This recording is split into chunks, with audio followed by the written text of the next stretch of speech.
Recording in progress.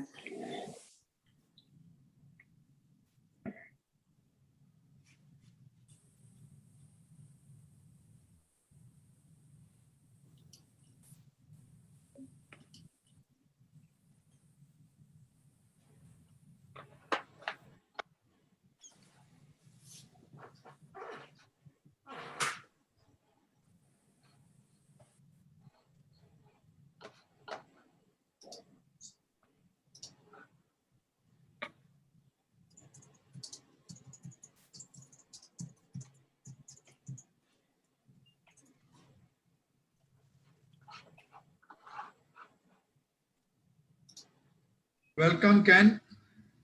Thank you.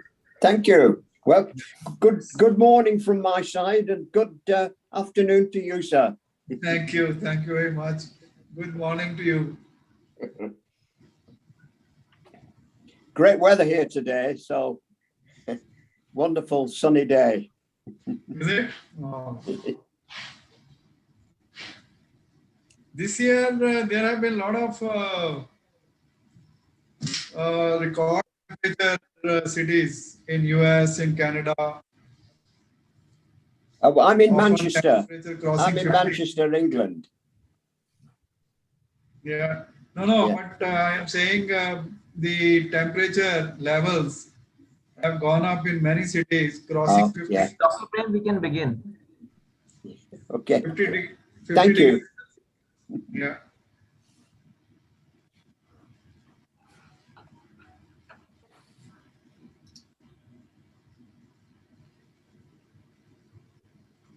Please begin.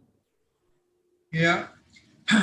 I welcome you all to this third deep dive session on STEAM, innovation and enterprise.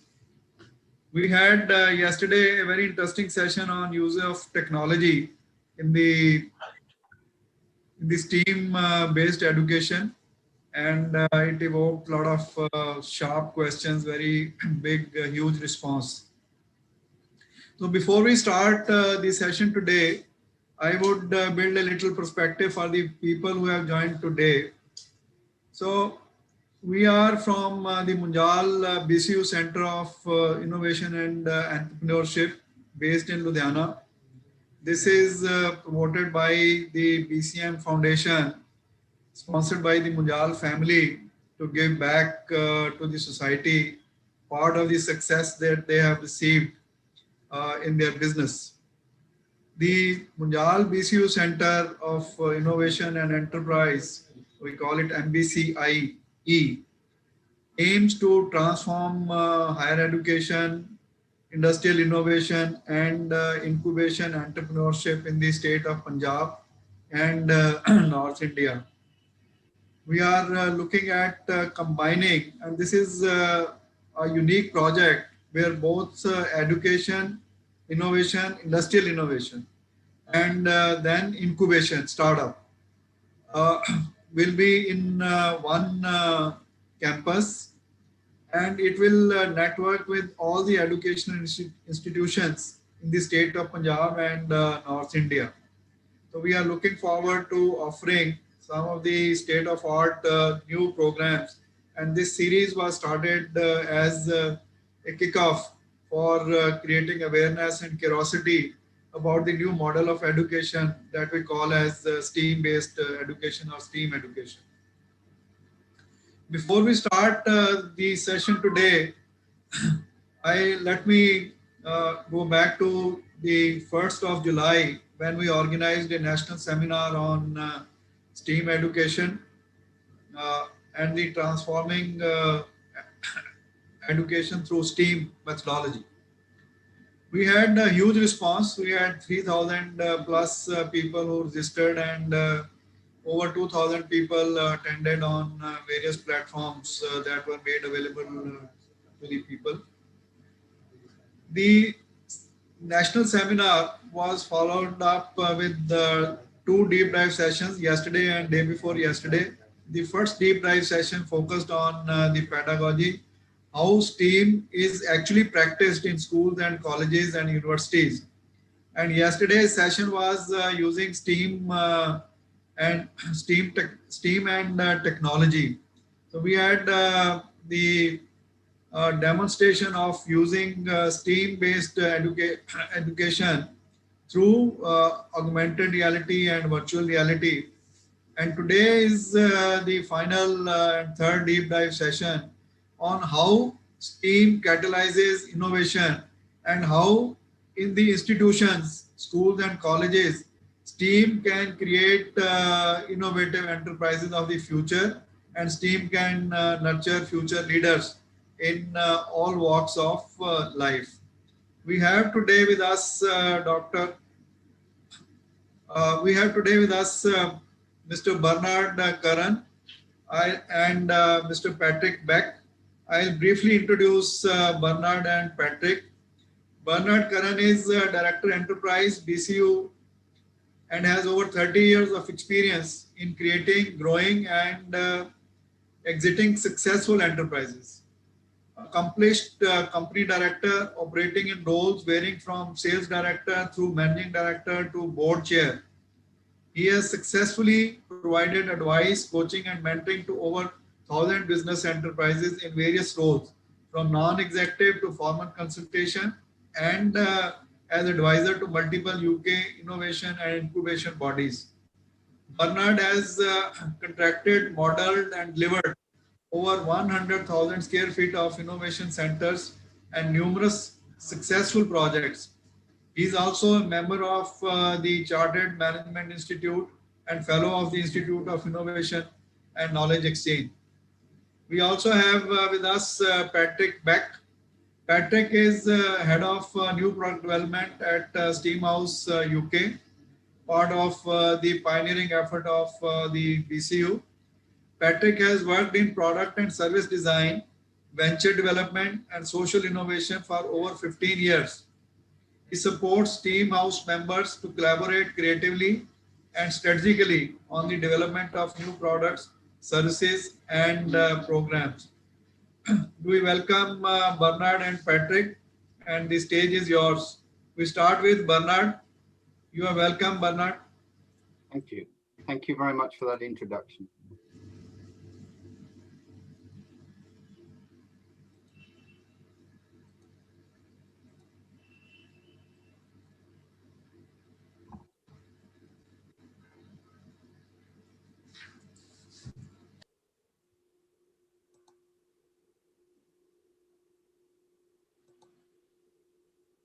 Well, welcome everybody, and a very warm welcome to everybody joining us today.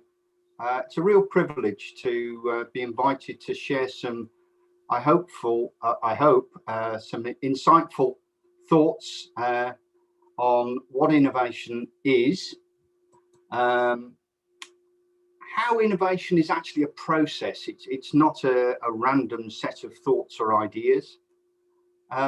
How business startups are so important to the economy and enabling individuals to create successful careers. Looking at services that support early stage enterprise through incubation, and also a little insight into why innovation fails, why some organizations perhaps don't use innovation as a toolkit appropriately to support their success. This is a real collaboration between two continents, bringing together the Birmingham City University Steamhouse program in Birmingham, England, and the MBCIE Steamhouse project in Ludhiana in the Punjab. It's so exciting. Together, we're looking to create sustainable enterprise, generate new high quality careers and jobs, and stimulate a really vibrant vitality within the local economy. Let's start off thinking about innovation. Often, invention and innovation are confused. Invention without purpose or satisfying a customer requirement, need, or desire does not actually enable innovation to happen. Innovation is a whole process, from the recognition of a customer need through to the ideation, the creation of a value exchange that can then be shared with society through customers, other businesses, and that interface. Invention is not in itself innovation, and that's often confused. Another good definition is from the Institute for Innovation and Knowledge Exchange, and they suggest that invention is often the spending of a lot of time, energy, and potentially money on creating new knowledge. But innovation is about taking that new knowledge and developing the exchange to the community where value is generated. If we think about Nikola Tesla, probably one of the world's greatest ever inventors, he invented the light bulb. As an invention, it was significant, but actually the innovation was enabled by Thomas Edison. He recognized that society needed to light the path, and he enabled that invention of the light bulb to be available to society, and what a transformation that has made. A lot of large corporates actually outsource their research and development activity now. If we think about Google Labs, across the world they have small, high impact, high value innovation centers and hubs where they invite the community to consider challenges, opportunities, and solutions. Maybe we should be learning from that. Why should we innovate? What was okay yesterday is fine tomorrow. Actually, that isn't true anymore.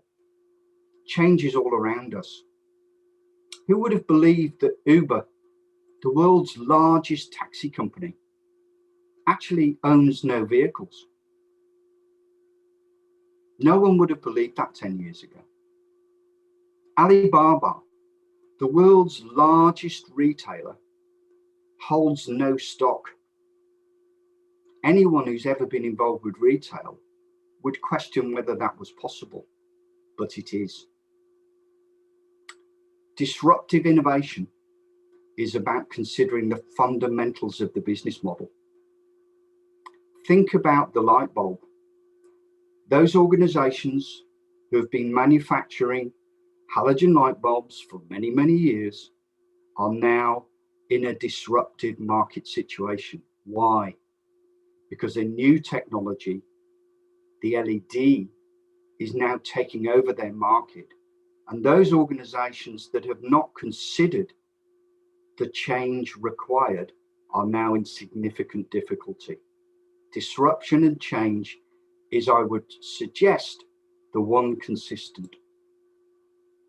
There are some simple tools. I said it's a process, not a random set of activities.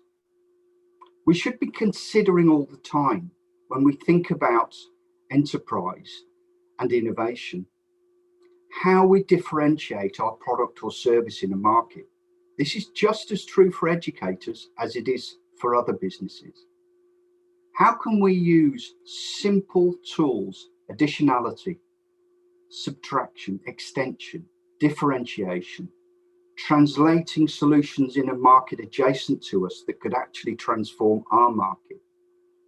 How can we use technologies to integrate into what we do to add more value? Those simple headings can actually enable us into some very significant thought processes. I urge you to consider using them regularly. I suggest the one constant we have in the world is change. We're in the middle of a global pandemic. That is, again, accelerating change. We need to keep up with this change, and we need to accept that what was successful yesterday might not be the successful solution for tomorrow. We need to consistently look at the horizon and recognize change.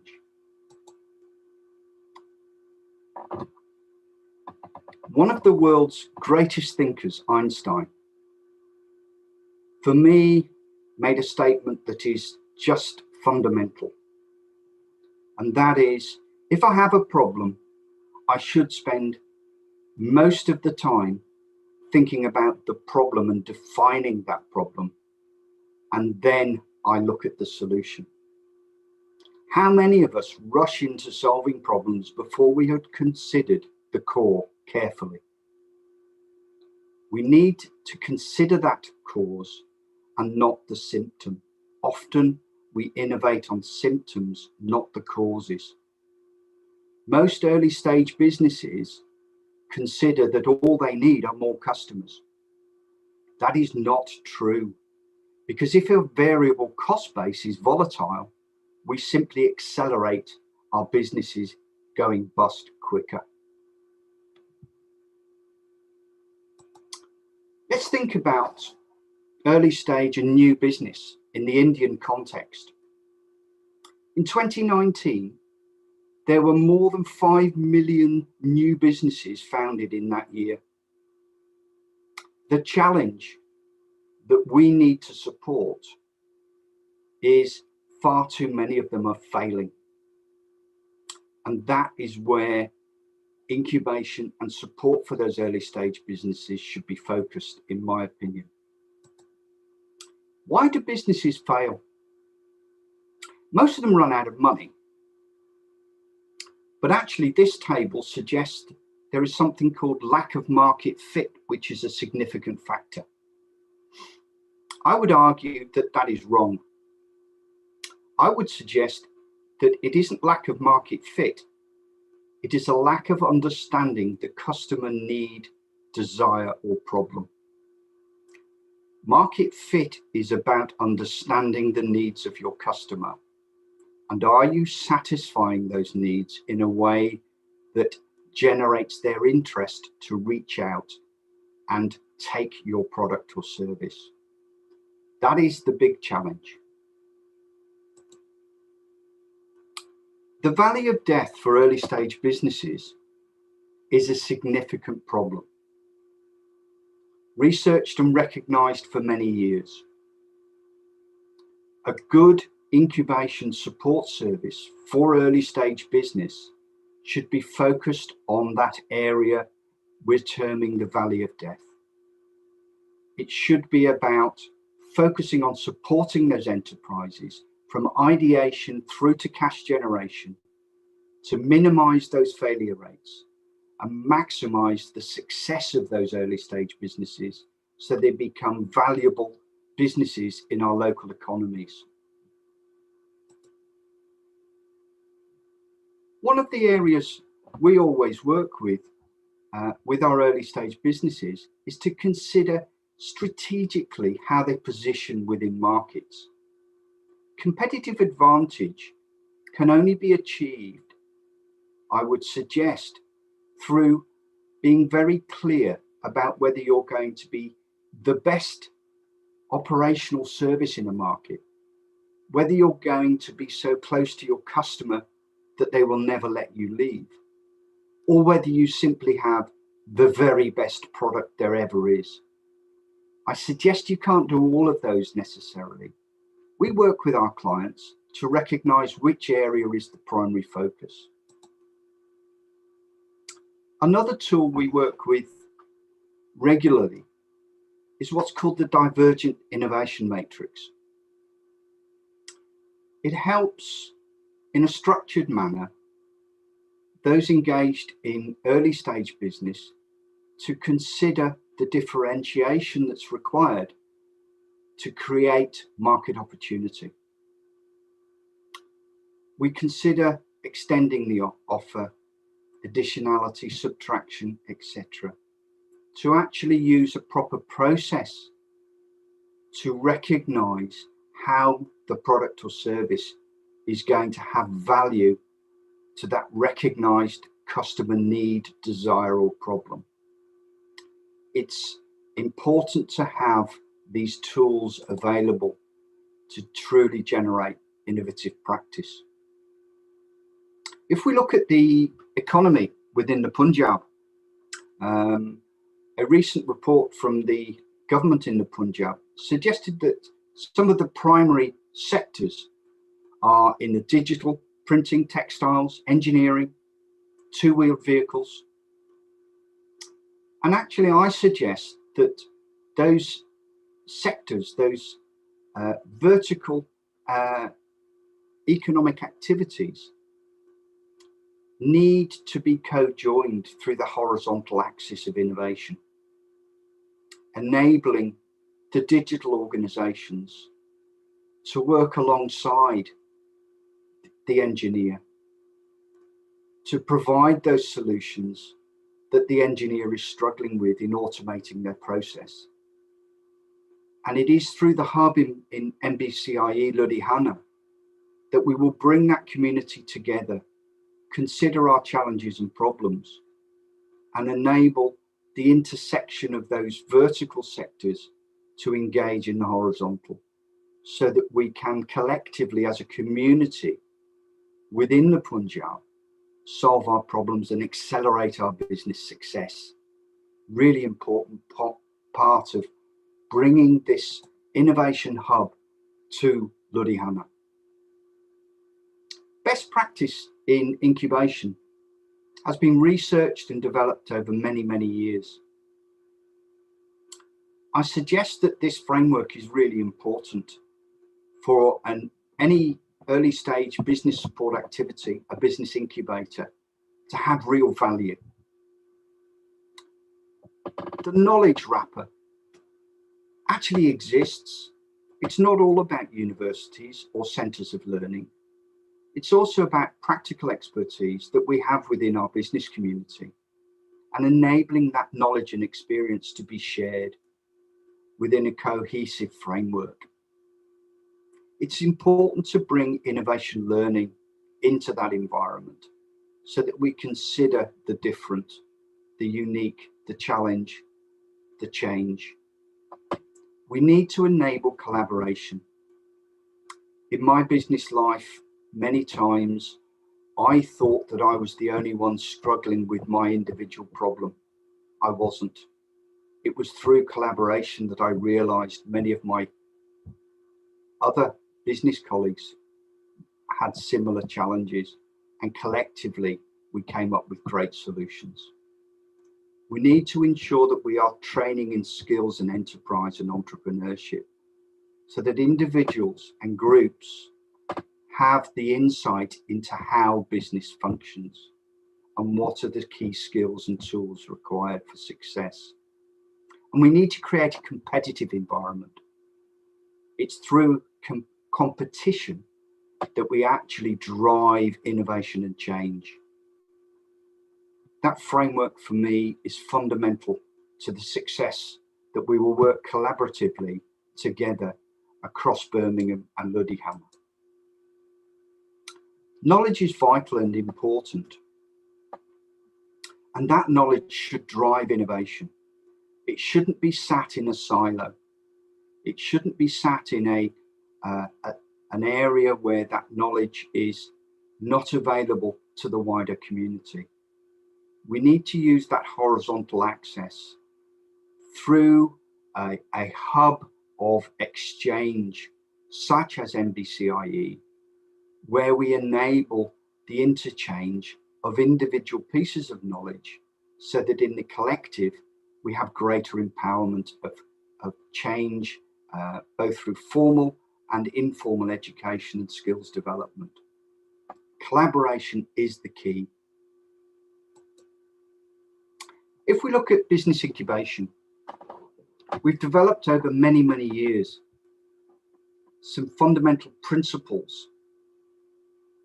One is, at the early stage, we need to center the MBCIE facility as a community hub where individuals can engage, consider change, consider new business and ideas, and stimulate those through events, workshops and activities.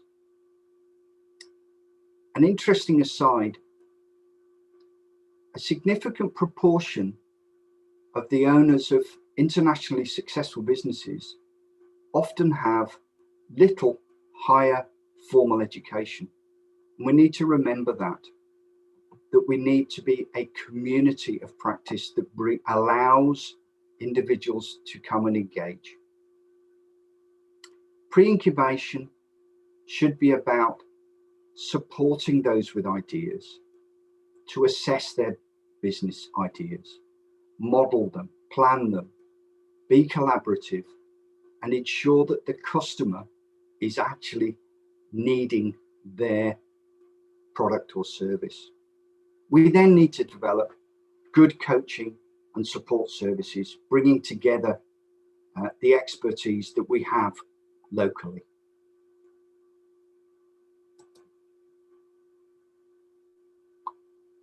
An entrepreneurial culture is very important, and India is hugely entrepreneurial. We need to embrace that entrepreneurial culture and allow it to have the skills and support structures that enable success. And I suggest that the incubation facility is the appropriate environment in which we can enable that activity to grow through to successful outcomes. Really exciting, but it's about putting some planning and structure around great ideas.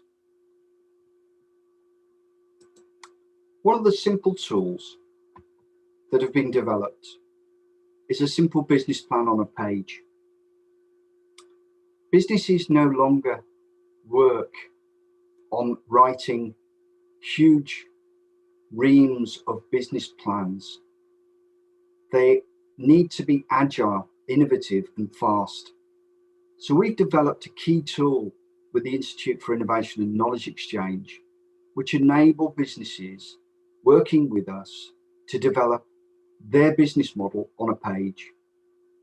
It's a transformative tool, and one of the key elements that we'll be bringing with us to our new incubation facility, which is really exciting.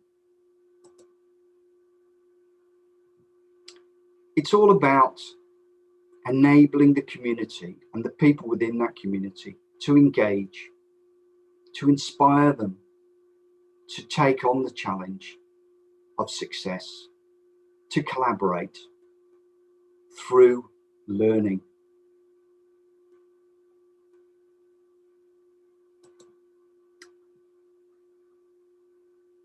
The most important takeaway regarding innovation is the definition of the issue, the problem, the root cause.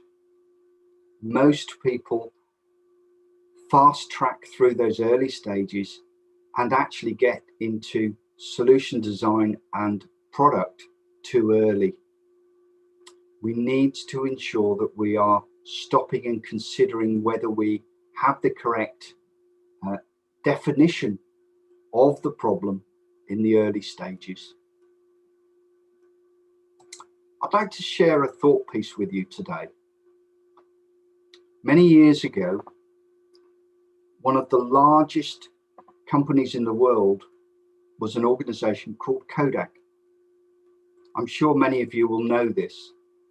They actually had the first ever digital chip that would record an image digitally, but they didn't use it because they thought that their customers wanted to buy film for cameras. And that, I suggest, is a fundamental problem. What Kodak didn't recognize, and it's a takeaway for us all today, is that their product, the production of film for cameras, was actually not the reason that their customers purchased that product.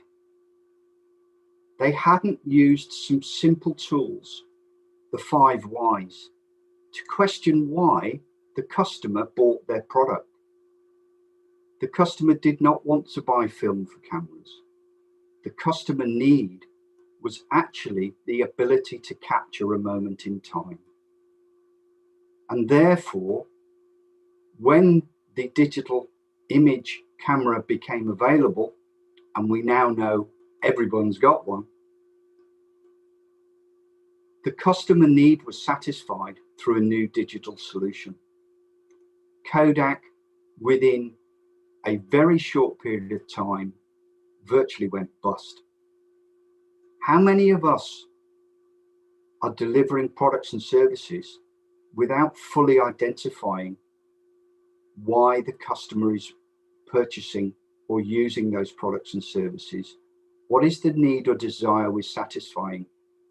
It is not acceptable to believe that our business simply exists to produce a product.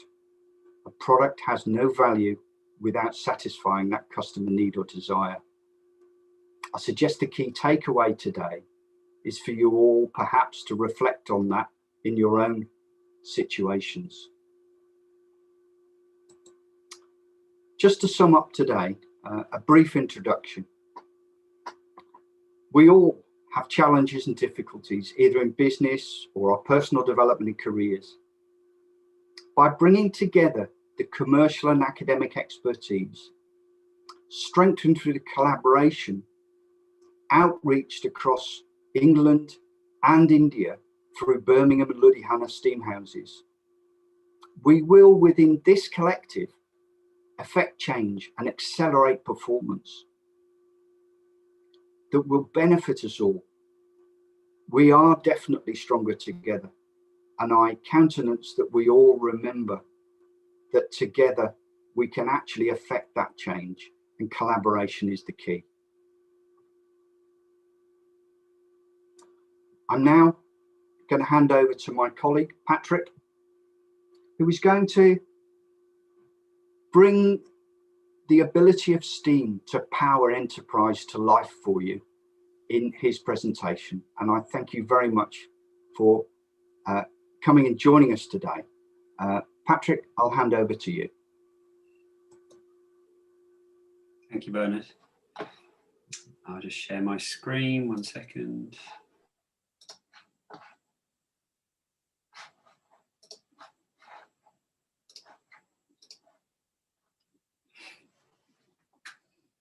Okay, Bernard, can you just let me know that you can see that okay?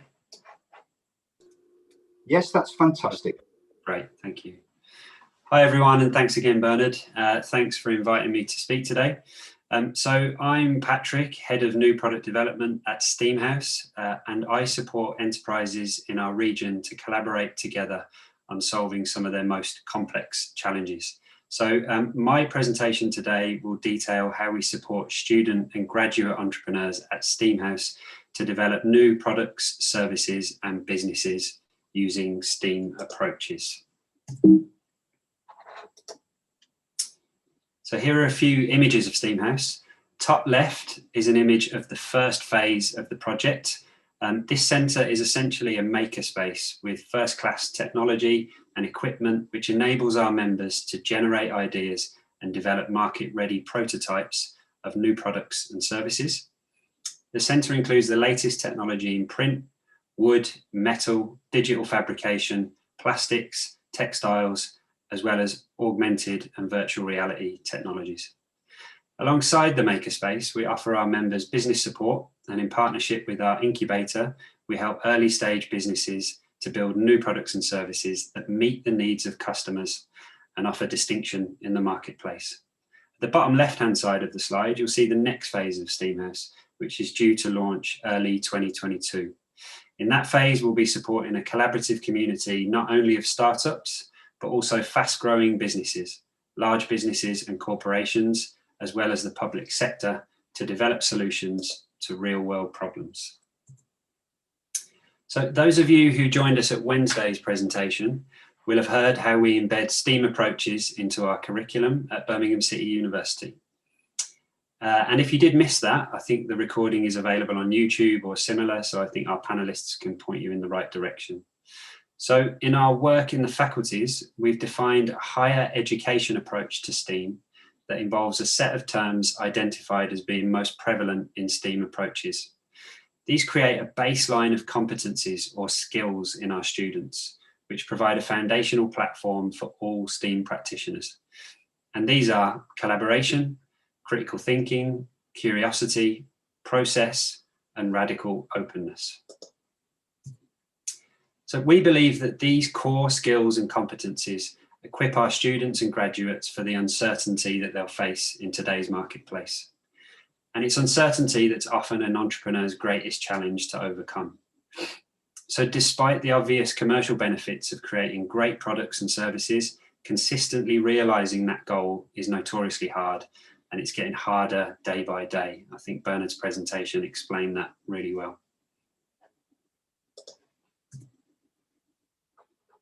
Now, why do we think STEAM matters to enterprise development and innovation? We've seen in our work with entrepreneurs that critical STEAM thinking and a rigorous but sometimes non-linear process is a really powerful way to overcome the challenges of what we would call the messy front end of enterprise development. And it helps our students and graduates find focus in their business building efforts. Well, that's all well and good in theory, but how does a STEAM entrepreneur behave compared to our traditional ideas of what an entrepreneur is? And for us, a STEAM entrepreneur takes a human-centered approach to the way that they build new products and services. So they start with customers and they're driven by real-world needs. They tend to favor working collaboratively as opposed to individually, and they embrace not knowing. Instead, they're excited about finding out. And in comparison, a traditional entrepreneurial profile is centered on products and their value add functions. They're driven first by profit and what competitors are doing already. They tend to manage relationships as opposed to nurturing them, and they can be really worried about the uncertainty that they face. So how does this translate into how we support our young entrepreneurs? Well, we've translated the STEAM core competencies into a model for building enterprises that support students and graduates to make businesses that are desirable for customers, financially viable for stakeholders, and feasible to build and deliver to the world. So this next slide gives you an idea of what that looks like. So STEAM enterprise development is a collaborative way of operating that combines the analytical tools of engineers, analysts, and strategists with the methods and mindsets of artists and designers. So STEAM entrepreneurs think about how every element of their business model affects the consumer and the client experience. This approach engages both sides of our mind, the rational and analytical, but also the creative and the empathetic. And the activities that are at the intersection of the two are where STEAM thinking, we think, is most powerful.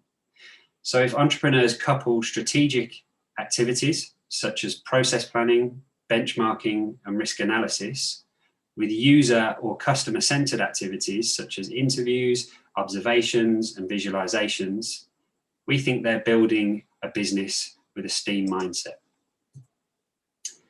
So as Bernard's already said, community is at the core of innovation in STEAM. And so when entrepreneurs take a STEAM approach, they remove risk from creating new business models and they get to product market fit faster. They build stronger, more innovative solutions that solve real needs for customers. They continually improve by prototyping and iterating components of their business model to unlock more value. And they're able to determine which offer, revenue model, and sales channel will work best for their business because they've understood the community that they want to reach. So another key ingredient of STEAM enterprise development is collaboration. And there are some key reasons why it works so well. So we believe that collaboration stimulates new ideas through a clash of different perspectives, whereas consensus can severely limit creative thinking in a business. Collaboration, we should be mindful of this, that collaboration has to start at the top of a company. When employees see founders collaborating, it builds trust in an organization. And I think you'll agree that that's something that you can't put a price on. We've also seen that the biggest barriers to collaboration are not technical, they tend to be cultural and organizational in nature. And startups benefit from good communication and shared goals. They don't benefit from internal competition or bureaucracy. And the next one's pretty obvious, but good ideas come from anywhere. So the more voices, the better. In addition, collaborating more enhances an entrepreneur's communication skills, and a good communicator makes a great entrepreneur. More interaction opens opportunities to create more value. Within any startup, opportunities exist that are often missed unless everyone is listening and communicating. And in recent reports, we've seen that the average return on collaboration is 4 times the investment.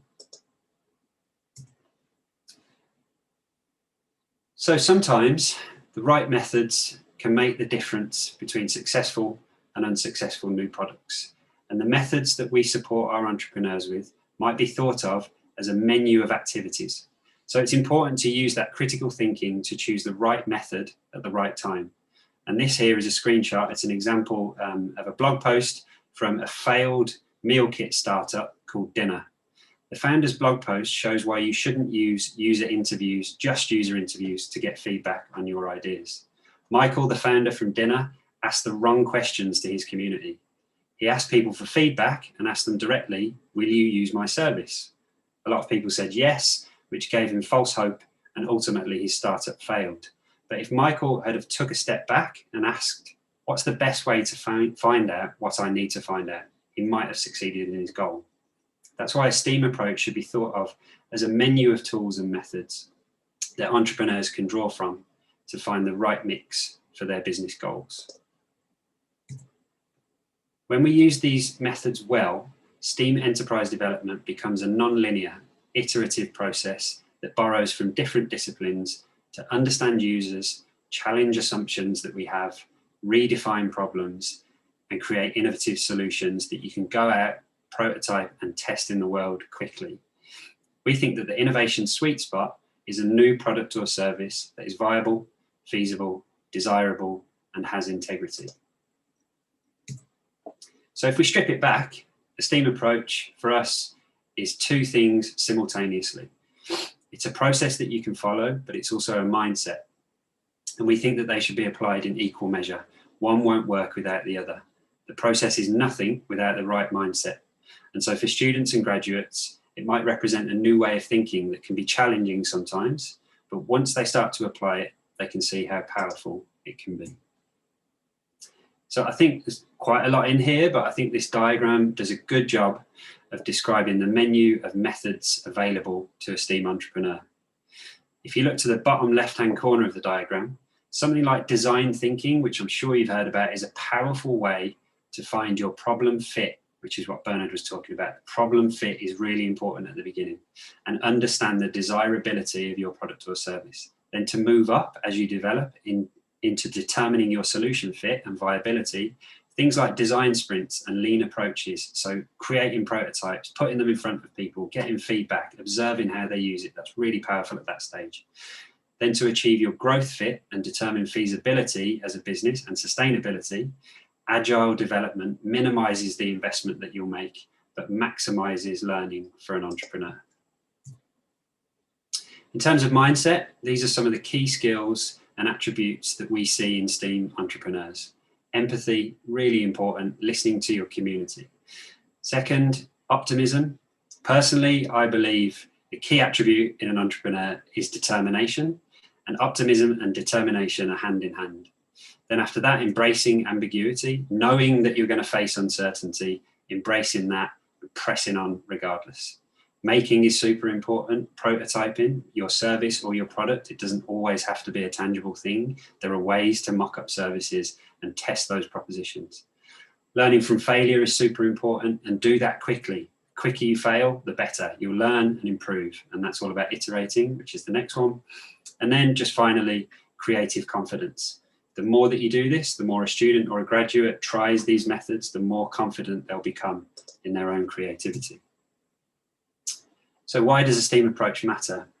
I think finally on the STEAM approach, this is a mantra that we use at Steamhouse, which is if you're creating products and services for everyone, you're not creating for anyone. So if you engage your community, you'll find that focus that you need when you're building an enterprise. So just onto a quick case study to give you an example of how we leverage our community in industry to support the development of new products and services. I'd like to talk to you about a recent project where our starting point was a real world challenge in the construction sector. So at Steamhouse, one of the collaborative problem solving methods that we use is called a STEAM sprint. And this is where we bring people together from across industry to tackle problems together using creative problem-solving methods like design thinking. So in this project, we work with high-profile businesses from across the home construction sector to tackle a really important challenge. And this was the question that we worked on. How might we reduce the use of single-use plastic in the construction industry? And to give you a bit of context on that, the construction industry is the second largest producer of single-use plastics in the UK, beaten only by the packaging industry. Every day on construction sites all over the UK, plastic waste is generated from a huge number of activities and far too little of it is recycled.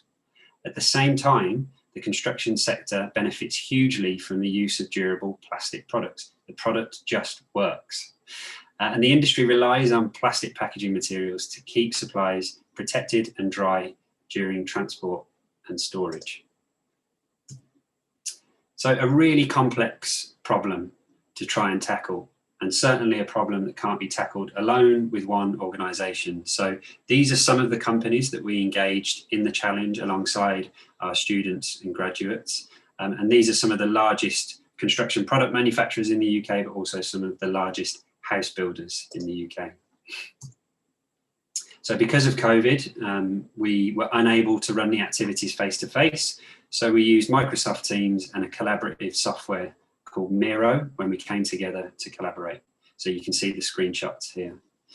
Over a series of 3 workshops with these industry stakeholders, Birmingham City University students and PhD candidates, we designed and delivered a process that activated those STEAM approaches and competencies. So collaboration, critical thinking, curiosity, and radical openness. We used the first phase of a design thinking approach to support participants to map the issue and the systems that exist within the issue. That the issue exists within. We then work together to understand what's already been done in the problem space and try to tackle the problem and explore exactly what's going to happen next. So each of our participants all had a very different perspective on the problem that needed to be solved. So our aim throughout the project was to align stakeholders and frame the right problem to solve. And I'll return back to that quote that Bernard mentioned earlier, because it just sums up why this type of activity is so important. If you remember, Einstein said, if I had an hour to solve a problem, I'd spend 55 minutes thinking about the problem and 5 minutes thinking about solutions. And this is case in point, this project. So to create new solutions, we think the most powerful design brief is one with a well-defined and evidenced problem to solve. So by inviting industry to collaborate with the university and its students, we're able not only to build collaboration between a variety of organisations, but also create a compelling design brief that student and graduate entrepreneurs could respond to build new products and services. Through the workshop activities, we achieved alignment among stakeholders on the right problem to solve. We defined our problem. We built trust and ownership among the stakeholders, which is super important, and created an action plan together to tackle the issue. As a bonus, we also had agreement from the industry participants that they would fund a new PhD to conduct research on site in the next phase of the project. So I'm going to finish up with another case study, and this is a great example of STEAM entrepreneurship in action. This is a company called Housebots, which is a partnership between 2 young guys, one an engineer and the other a business graduate, who STEAMhouse have supported to develop a wall painting robot. And you can see an early prototype there. Their aim as a business is to automate painting and decorating, starting with dangerous or hard to reach parts of a building in the construction sector. So when the guys joined STEAMhouse, their idea was merely a sketch inspired by a product gap spotted by Harry, who's one of the founders. The early idea was a function-centered and profitability-driven idea, which began to achieve some of the goals towards finding that technological feasibility. But the guys hadn't considered other aspects of STEAM innovation, like how to assess desirability, the impact of the product on people's lives, or how they might craft a viable business model. So by accessing STEAMhouse, they were not only able to build and learn in our workshops, they were supported to work through a rigorous community-driven process of agile development using STEAM thinking. And this is where their product and proposition really began to transform. And you can see their latest product here, which is above and beyond the expectation of all of us. This is where they found their innovation sweet spot. And I'm glad to say that last year in 2020, they were named one of the top 50 startups in the construction technology industry in the UK. And that is the end of my presentation. Thank you, everyone. Thank you. Thank you very much, Bernard and Patrick. We have some interesting questions which we can now take up. I'll take the questions. Give me a minute. There's a question for Bernard. I think this is how can we avoid valley of death or get quickly out of the valley of death? It starts with recognizing that we need to develop a product or service that is recognizing a customer need, desire, or problem.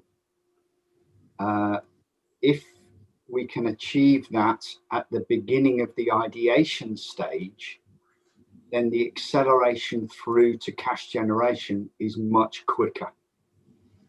Often the ideation stage lacks the customer insight, and we try to produce products or services which have little market fit, as we saw before. Bernard, sometimes the products are ahead of their time. For example, if you remember palm top computers, Steve Jobs just designed a better product, but the product was always there. Was it? Sometimes the product is ahead of the time. So what happens in those cases? The market is not ready.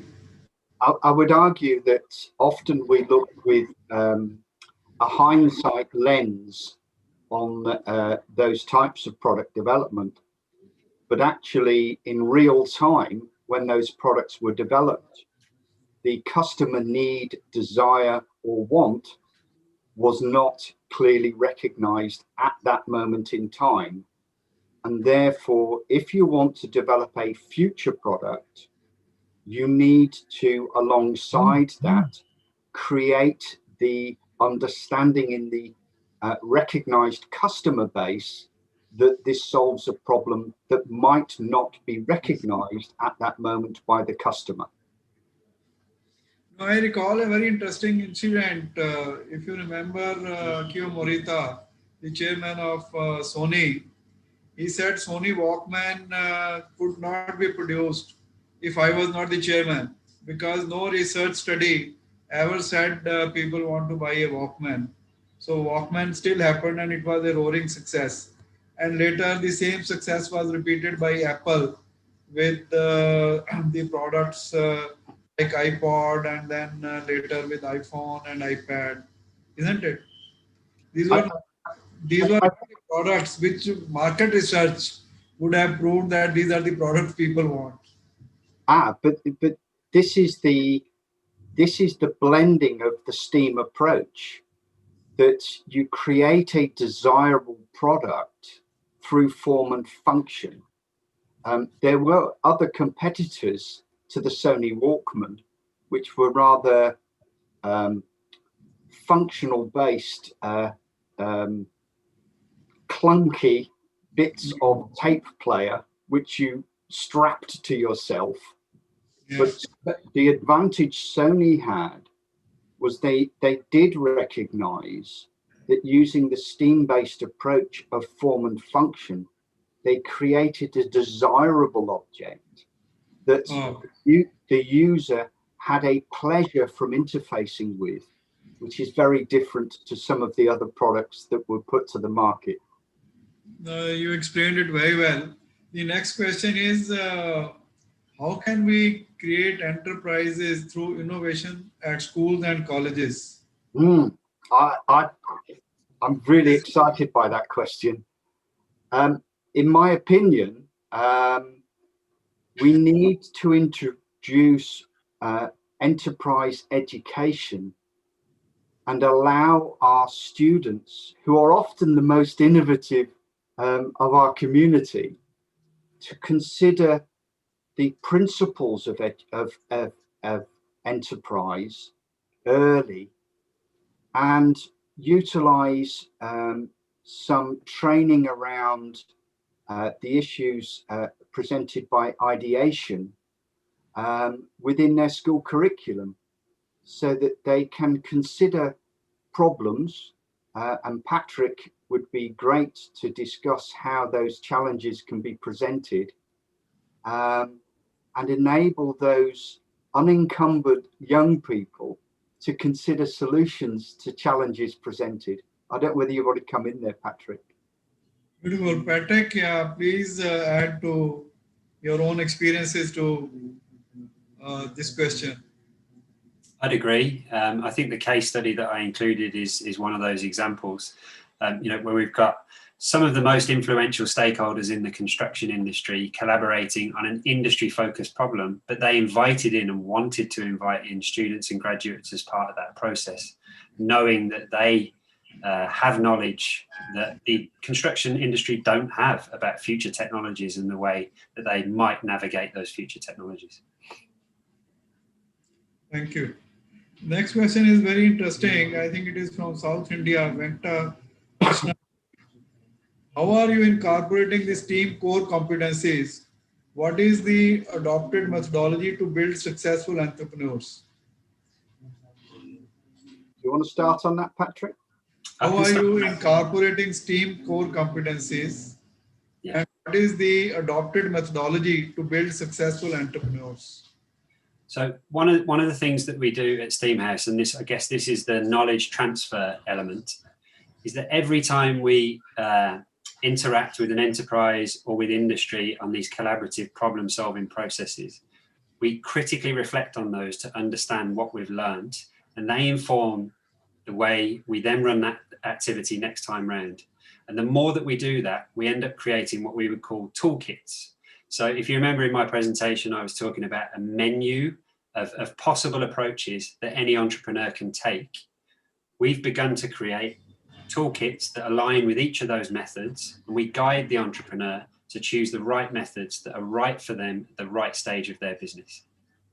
Yeah, I think it's also, for me, it's the methodology is about understanding collaboration.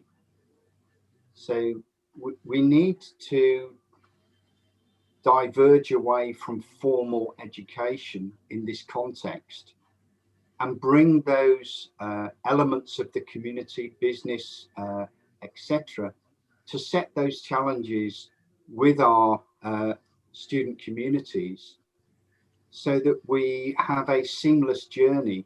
The other, I think, really exciting elements of the STEAM methodology is in bringing those business leaders or economic development leaders or public sector leaders closer to our learning communities. They recognize talent earlier, and they significantly enhance the career paths of those students, because they are stimulating those students to recognize opportunity in career. So there's a real holistic circle in bringing that collaborative methodology into this approach. Okay. Another question from Venkata is, can you show an example how this STEAM methodology can be adopted in an engineering college? May I? I'm sure Patrick can enhance from his experience, but it starts for me with ensuring that the engineering college is engaged with the engineers outside of it, and allowing those engineers to come in and share both their experience and their problems, challenges, innovation challenges with that student community, so that, again, as a collaborative collective, they can accelerate the solutions and change and enable those pathways for those fabulous students to recognize their career opportunities. Patrick, I'm sure you've got something to add to that. Yeah. I think I'd also, Sorry, Patrick, go ahead. thank you. I think I'd also add, so at Birmingham City University, we have our engineering college, but we also have our art design and media college.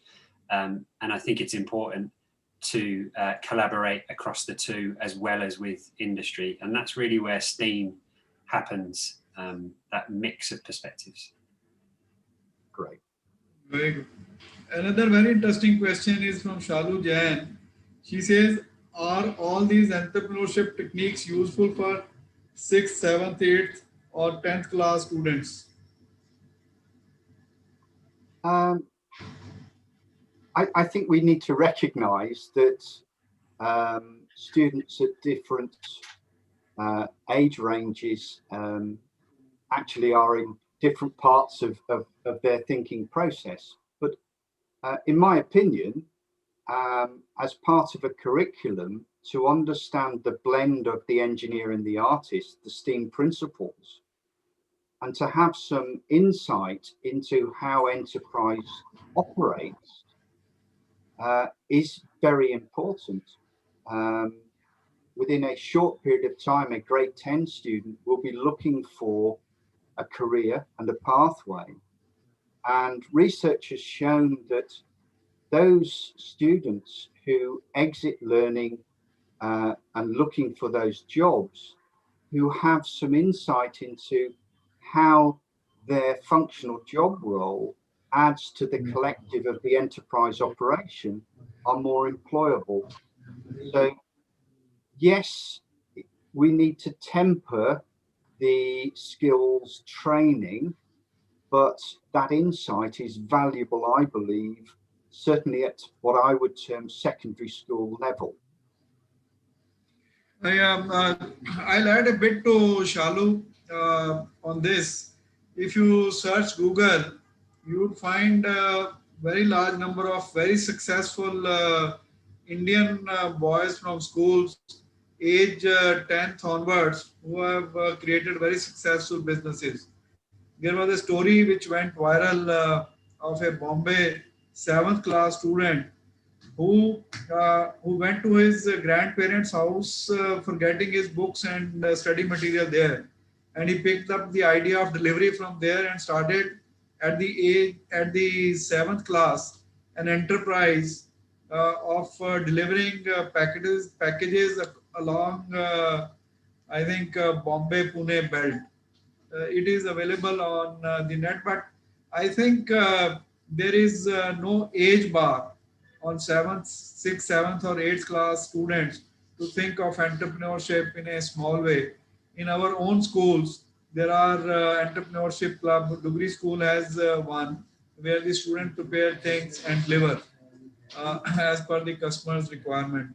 Another interesting question is, in Indian schools, we do not have formal collaborative approaches. So how do we promote collaboration in schools? That students actually sit down and collaborate on STEAM-based projects.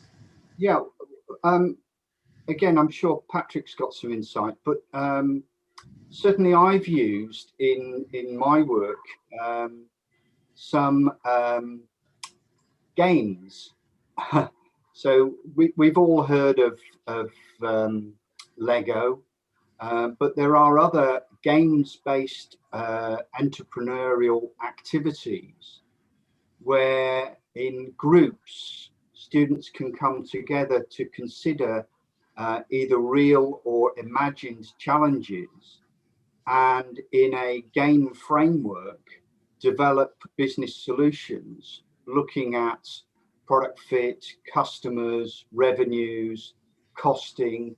So in a games format, you can have an enjoyable experience of learning that removes that formalization of what I call the 2D learning environment, where you simply listen to someone talking at you.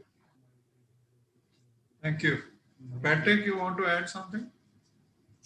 I think one thing that I would add again is thinking about a challenge-based education, but what are the challenges that particularly younger children care about. And Alice spoke about this on Wednesday, so that's worth checking out on YouTube. Yeah.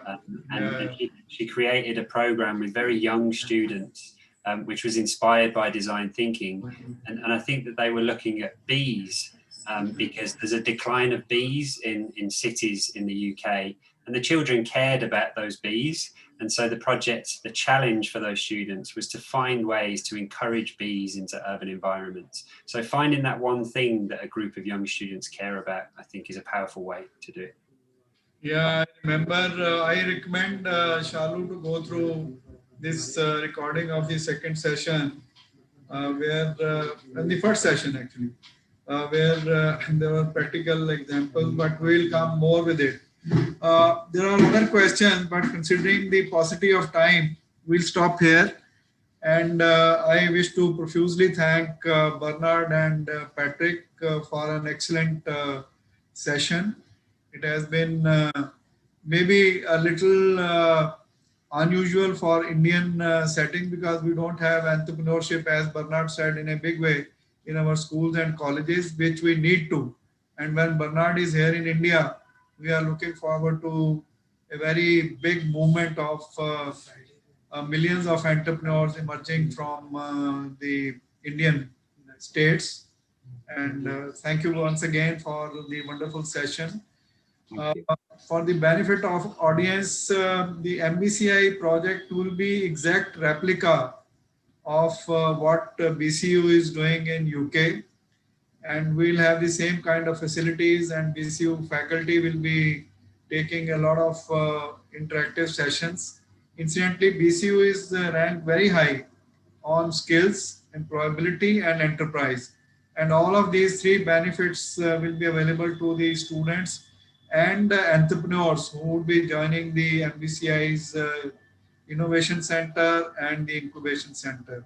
I'm sure in due course of time, the Incubation Center will produce the future unicorns from Ludhiana.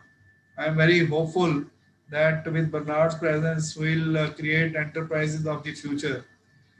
We wish to thank you once again, Bernard, Patrick, and all the participants who have joined us today in the final deep dive session. I also want to thank Julian Beer, Professor Julian Beer from BCU, and Joe Birch, the director of the STEAM faculty at BCU, for facilitating these deep dive sessions. They have actually led to a very positive feedback. The earlier two sessions, and I'm sure this session too, will create that sense of curiosity about how do we explore more, how do we develop a new model of education which is more suited to the 21st century skills. And I want to thank Vijay and Makhan also for being with us on this forum. Thank you once again. Thank you. Thank you, everybody. Thank you, everyone.